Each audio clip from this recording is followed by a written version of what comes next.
Heidi, hi campers, how is everyone? Are you all managing to stay on top of all of this stuff that is coming out? I think we are in need of a mini detox. The entire video is unfortunately not going to be a complete detox from the toxic prince, but I will do my best to at least put some more information in your brain that does not revolve around Harry and his make-believe stories. So firstly, let's start with, I did my first ever short, okay? This is something that YouTube have started doing, I guess, to rival TikTok. And I did my first ever one. So I think what I'm going to do is I'm going to continue to do shorts in between my longer videos. It means I get to stay in touch with you. The videos are only 60 seconds, but it gives me a chance if there's a big headline coming out or just to tell you what is coming out during the week. So I look forward to chatting to more of you guys on the shorts. Next up, we have my friend Bull that I introduced you to a few videos back. His art show is now set for the 4th of March and it is going to be held in Oakville in Canada. So those of you that can pop along to that, please do so for me. It's not quite as easy being based in the UK, but I wish him the best of luck. I'm sure it's going to go brilliantly. Some of you missed me talking about my dogs. They're absolutely fine. They are divas, they are princesses. They are enjoying the conservatory now, which has now turned into a glorified dog kennel. I will be obviously decorating, getting fairy lights and stuff in there, but it's pretty cool. We managed to take the dogs down to the beach the other day, which despite looking miserable in the car, they loved it when they were down there because they always do. And it was possibly the only hour that we had in between rain, rain, rain and more rain. I mean, the UK rains all the time, but this is absolutely the wettest January on record. And it's just so miserable because it stops you from doing so many things. So we had the first photograph released of Catherine, the Princess of Wales, behind the wheel of her car near her home.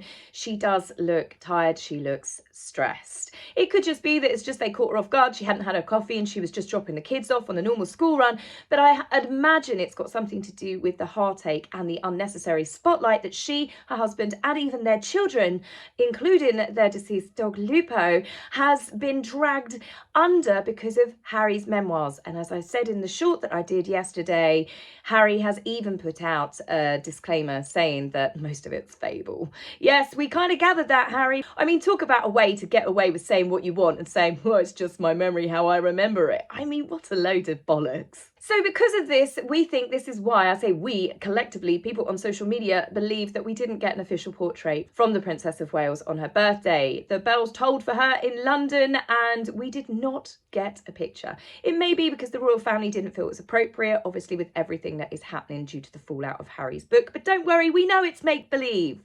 Now, thankfully, in real images of Catherine and William, we have seen them all smiles out and about in Liverpool. They were there to officially open the Royal Liverpool University Hospital, coordinating, I have to say, in very nice green and navy combination outfits.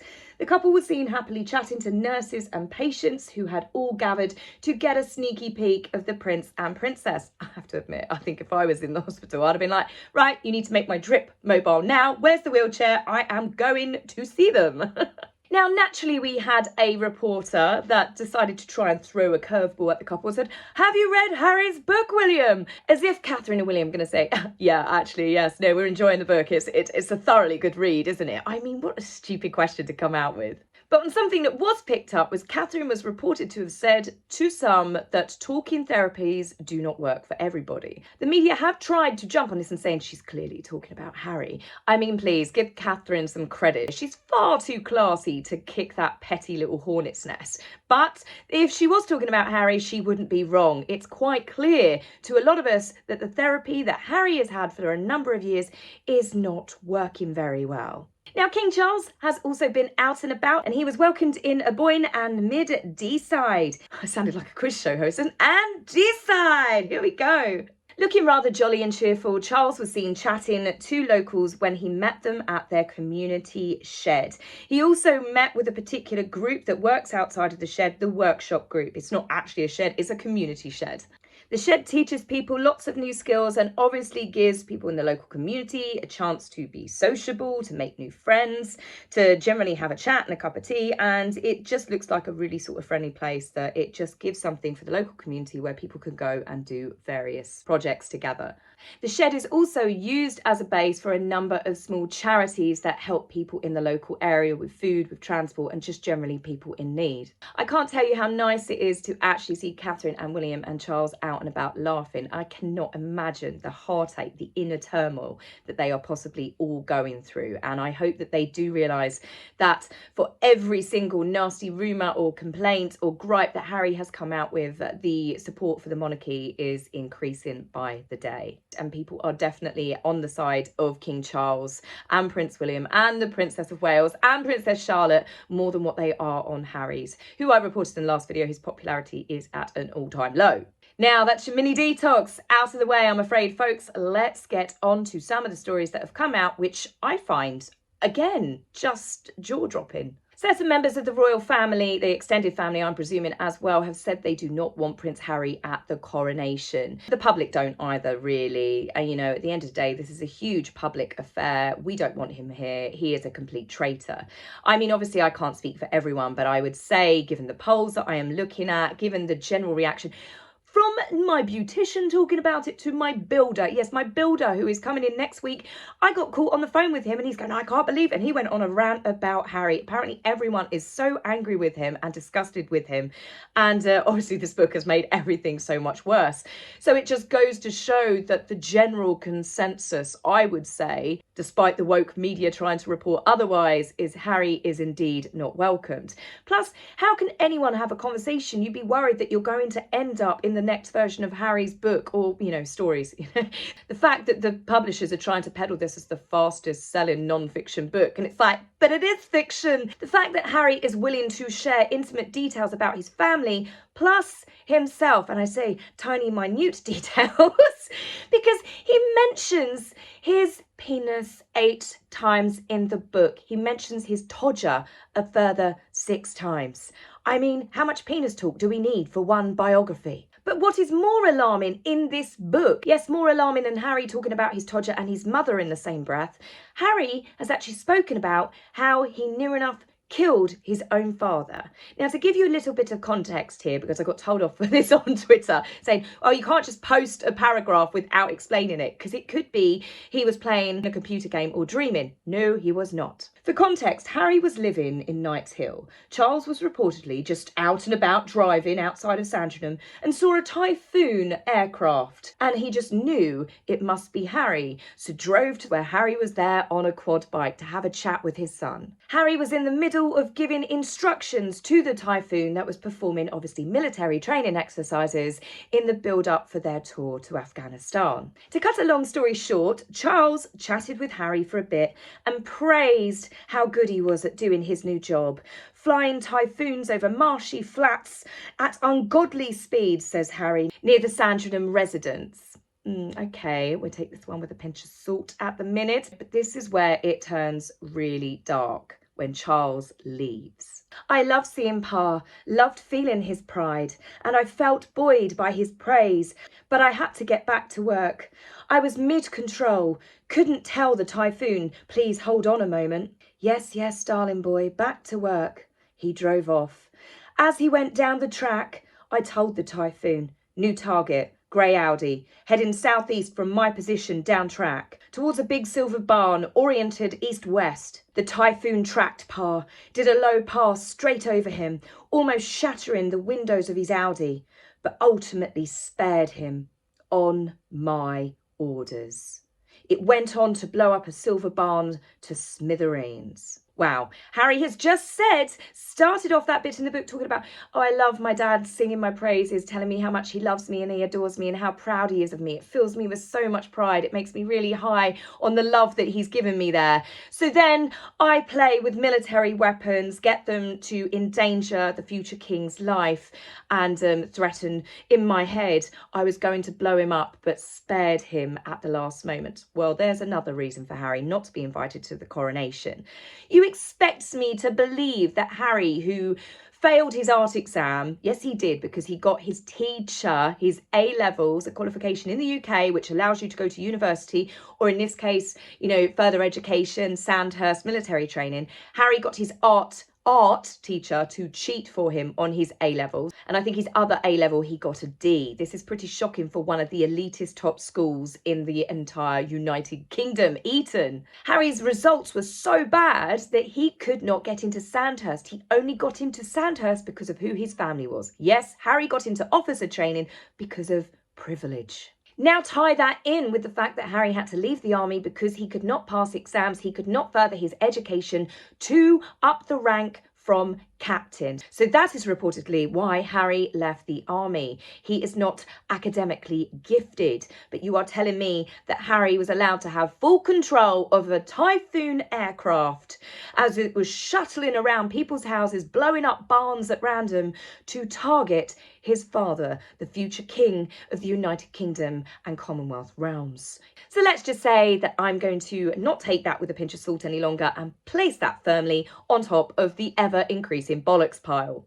We've had more inconsistencies with Archie's birth. Yes, this has had midwives and doctors coming forward across social media going, well, this doesn't make sense at all.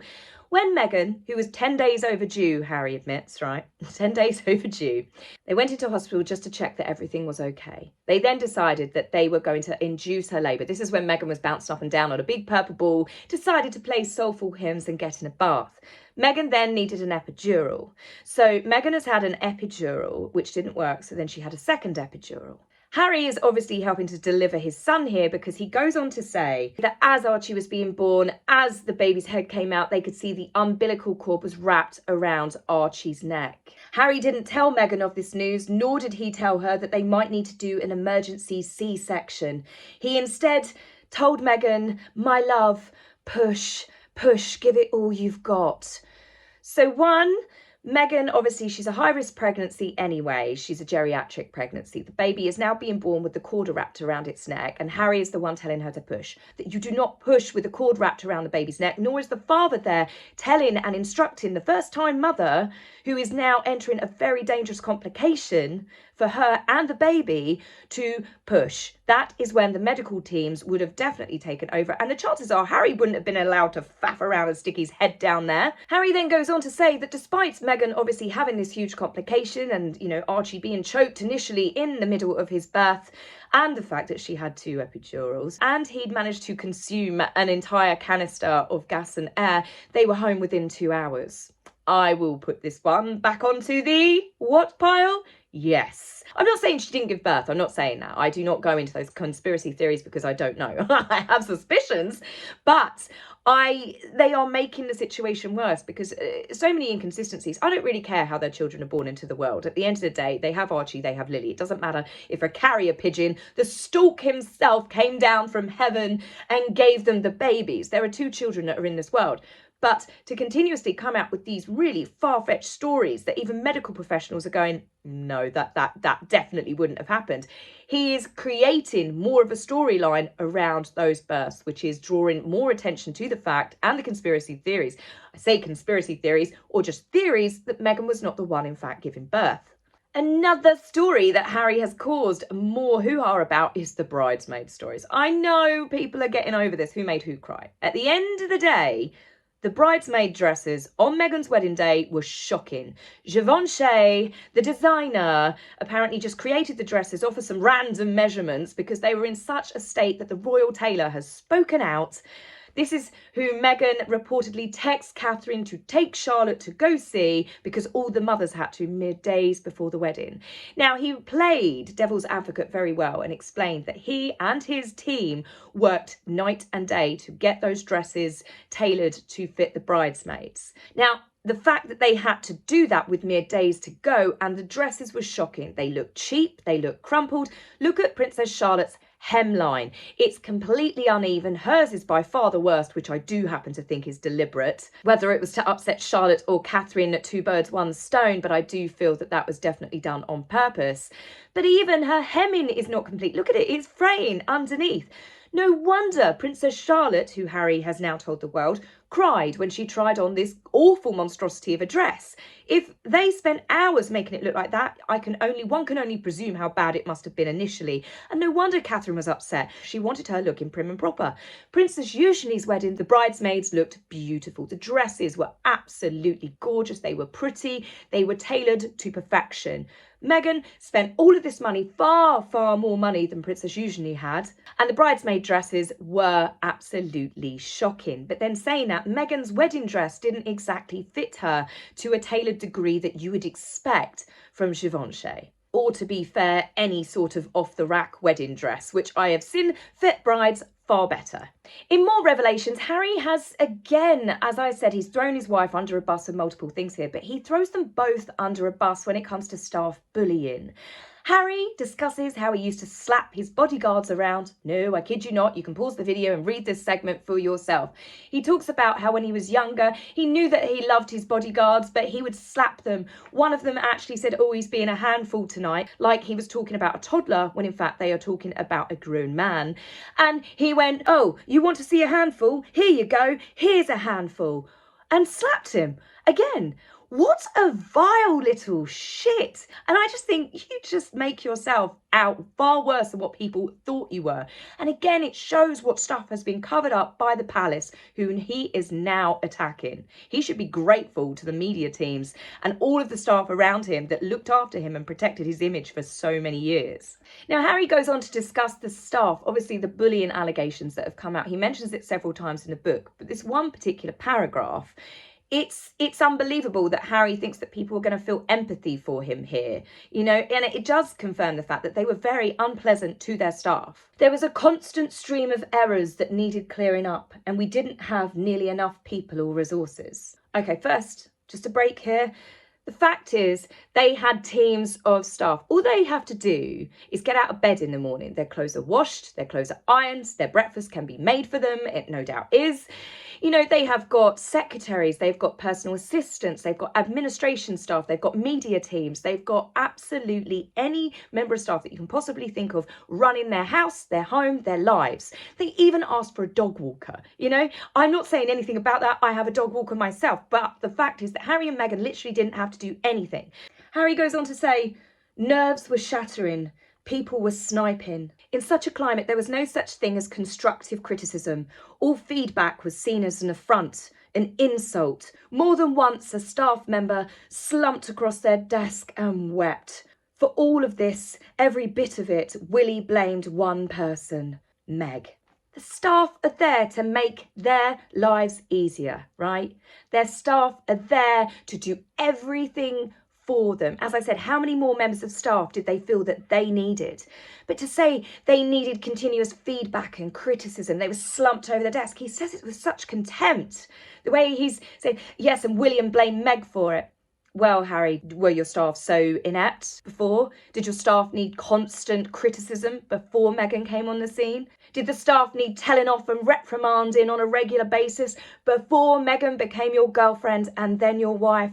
I don't think so. Harry used to get along with his staff. Harry used to get along with the press pack. He used to be quite friendly with them and used to laugh and joke around. Since he was with Meghan, he hates absolutely everybody. But the fact that his staff was slumped over the desk, talking about multiple people, multiple situations, crying. These were predominantly women crying their eyes out. And he's just like, yeah, because they couldn't handle feedback or criticism. What sort of person are you? Obviously not a kind, compassionate one. William listened to the staff. He listened to the complaints that came in. So of course he's telling Harry, as was in another segment in the book, you need to stop Meghan from attacking people and being so abrasive. And Harry's like, why should I tell my wife to do that? So Harry is again confirming that Meghan did in fact bully the staff to the point that they ended up in tears. Valentine Lowe, who broke the story of Meghan's bullying, he has said that the staff are still, despite Harry's insistence that it was all completely made up, it was all fabricated, it was all lies, the media made it up, William made it up, everyone made up these bullying allegations. He said that all of the people that he spoke to are really sticking by their guns. Now, I can only hope that the palace and their team of lawyers find a way to squash these NDAs and allow these people to speak out. We know who the majority of the staff are. They have a right to defend themselves when they are continuously called on the worldwide stage, liars. This is no longer about protecting the monarchy. This is about protecting the staff, and they should let them have a voice. Harry's book has confirmed every negative story that they have said was made up by the press and the media at some point. Every time that we've seen them on a TV show saying, the media made this up, this was made up, this was fabricated, my family ran with that narrative because the press made it up. But then Harry is reciting conversations he had about William and incidents that happened, how he did slap around his staff. Harry actually bullied a matron at his school because she had disabilities. What is that woman going to feel if she's still around now reading that? Because he's named her as well. What about her family? What about her friends? Harry is proving himself to have been absolutely vile, and as I said, far worse than what a lot of us believed. Plus the fact, undoing stories such as Meghan was suicidal, Meghan was desperately in need of help, Harry didn't know what to do, he's ashamed of his behaviour. But you could call a therapist on speed dial when your brother broke your necklace, but you couldn't get mental health support for your wife who was reportedly suicidal and threatening to kill her unborn child. Again, this is stuff that he just undoes every narrative that Harry and Meghan have tried to sow. Piers Morgan has rightly turned and said, so you've gone back on the, you couldn't get mental health support, you've gone back on the racism. He lost his job over that. Sharon Osbourne lost her job over it. Lots of people got hounded out of their jobs on social media because of what they said in that Oprah interview. All of the accusations that Harry's fought and said, you know, it's just complete venomous lies about him taking drugs. Well, he was quite happily smoking drugs in California. Yes, it is legal, but this is when he's a father. Harry, who has had problems with mental health his entire life, I wouldn't suggest be taking psychedelic drugs, cocaine, mushrooms, obviously, and then smoking weed. All of his celebrity friends, his and Meghan's celebrity friends, have fallen radio silent. Yes, we have not been hearing from any of them since this book came out. And the companies that Harry has mentioned several times throughout the book are calling out his inconsistencies. Air New Zealand have called Harry out and are actually trolling him now by saying they're going to have this new flight available because Harry says in the book that Meghan, in feeding with the narrative that they tried to help Thomas Markle. No, they didn't. They didn't try and help Thomas Markle at all, as far as I'm concerned. But they tried to help Thomas and booked him a first-class flight with Air New Zealand from Mexico to come to the UK. They've come out and said we don't actually run that flight and that ticket has never been available. TK Maxx, Harry said that he used to shop there when they had their annual sales and buy J. Crew outfits. The down-to-earth cool prince that he is. Yeah, TK Maxx have even come forward and said we don't do annual sales. He's misremembered, shall we go with. Everyone is calling him out. No one is willing to take his lies anymore. And as I said, when the companies start calling you out rather than just keeping quiet, that goes to show that everyone is at the end of their tether with Harry.